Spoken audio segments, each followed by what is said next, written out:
നമ്മളെ കൊണ്ടാണ് മുന്നോട്ട് പോകുന്നത് എന്ന് ആരും വിചാരിക്കണ്ട. ഇപ്പൊ മറിയം ബീവിയെ സംബന്ധിച്ച് വിശുദ്ധ ഖുർആൻ പറയുന്നുണ്ട്, ഹുസി ഇലൈക ബിജിദ്ഇൻ നഖല തുസാഖിത് അലൈക റുതബൻ ജനിയ. നീ ആ ഈത്തപ്പനെ പിടിച്ചൊന്ന് കുലുക്കിക്കോ, അപ്പൊ നിനക്ക് എന്ത് ചെയ്യും? ഈത്തപ്പഴം ഇങ്ങോട്ട് വീഴ്ത്തി തരാം. നിങ്ങളൊന്ന് ആലോചിച്ച് നോക്കി, ഈത്തപ്പഴത്തിന്റെ മരം കണ്ടവരല്ലേ നമ്മളൊക്കെ?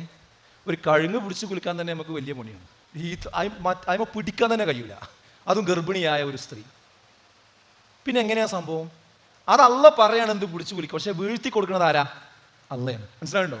ഇതന്നെയാണ് നമ്മളെ ജോലിയിലുള്ള തത്വം. നമ്മളെ തോന്നലാണ് എന്ത്, ഞാൻ എൻ്റെ സ്കൂളിലെ ശമ്പളം കൊണ്ടാണ് ജീവിച്ചു പോണത്, ഞാനിപ്പോൾ ഈ കച്ചവടത്തിൽ കിട്ടുന്ന വരുമാനം കൊണ്ടാണ് ജീവിച്ചു പോണത്, ഞാൻ എൻ്റെ ദുനിയാവിൽ ഇപ്പോൾ ഞാൻ അഡ്ജസ്റ്റ് ചെയ്ത് അവിടെ പോയി ക്ലാസ് എടുത്ത് ഇവിടെ പോയി ക്ലാസ് എടുത്ത് അങ്ങനെ ചെയ്ത് ഇങ്ങനെ ചെയ്ത് അഡ്ജസ്റ്റ് ചെയ്ത് അതിനുണ്ടാക്കുന്ന കാശ് കൊണ്ടാണ് ഞാൻ നിലനിന്ന് പോണത് എന്ന തെറ്റായ ഒരു ധാരണ നമുക്കുണ്ട്. അല്ല, നമ്മളെ പോറ്റുന്നത് നമ്മുടെ റബ്ബാണ്.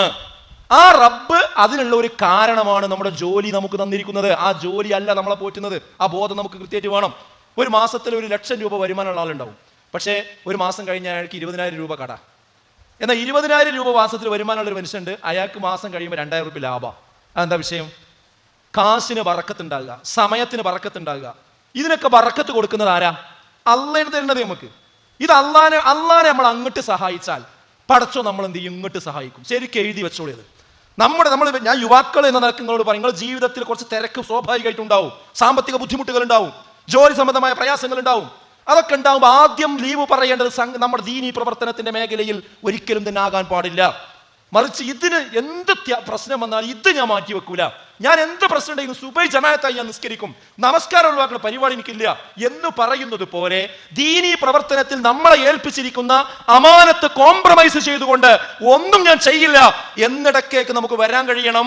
അങ്ങനെ വന്നാൽ നമ്മുടെ പ്രശ്നം അള്ളാഹ് ഏറ്റെടുക്കും. അല്ലാതെ നമ്മളെ പ്രശ്നം നമ്മൾ തന്നെ ഏറ്റെടുത്താൽ നമുക്ക് കൈകാര്യം ചെയ്യാൻ കഴിയില്ല. ലാ തകിൽനി അലാ നഫ്സി തറഫത ഐൻ. അല്ലാഹുവിന്റെ റസൂൽ എപ്പോഴും പ്രാർത്ഥിക്കാറുള്ള പ്രാർത്ഥനയാണെന്ന്, അല്ലാഹുവേ, ഒരു കണ്ണിമ വെട്ടുന്ന സമയം പോലും എന്റെ കാര്യത്തെ നീ എന്നെ ഏൽപ്പിക്കരുത് പടച്ചോനെ എന്നാണ്. കഴിയില്ല സുഹൃത്തുക്കളെ, നമുക്ക് കഴിയില്ല. നമ്മളെ മഴീസത്തും നമ്മളെ പ്ലാനും നമ്മൾ തയ്യാറാക്കാൻ പോയാൽ അള്ളാഹ് ഇടപെട്ടാൽ ഒന്നും ചെയ്യാൻ കഴിയില്ല നമുക്ക്. നമ്മളെ ധാരണയാണ് എന്ത്, നമ്മൾ ഈ ദീനി കാര്യങ്ങളൊക്കെ ഒന്ന് മാറ്റി വെച്ചുകൊണ്ട് നമ്മളെ കാര്യത്തൊക്കെ ഒന്ന് പോയാൽ അതൊക്കെ ശരിയായി കിട്ടും, നമ്മളെ മഴീസത്തൊക്കെ ഒന്ന് ഉഷാറായി കിട്ടും, വിശാലായി കിട്ടും. ആയത്ത് നേരെ എതിരാ.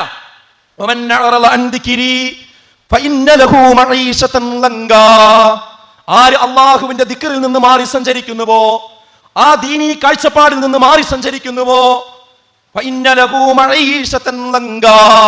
അവന്റെ മഈസത്ത്, അവന്റെ ഉപജീവന മാർഗം അള്ളാഹു കുടുസാക്കി കൊടുക്കും, വിശാലാക്കുന്നല്ല പറഞ്ഞത്. എന്നാൽ അള്ളാഹുവിനെ നമ്മൾ അങ്ങോട്ട് സഹായിക്കുന്നുവെങ്കിൽ അള്ളാഹു നമ്മളെ തിരിച്ചിങ്ങോട്ട് എന്ത് ചെയ്യും? സഹായിക്കുക തന്നെ ചെയ്യും.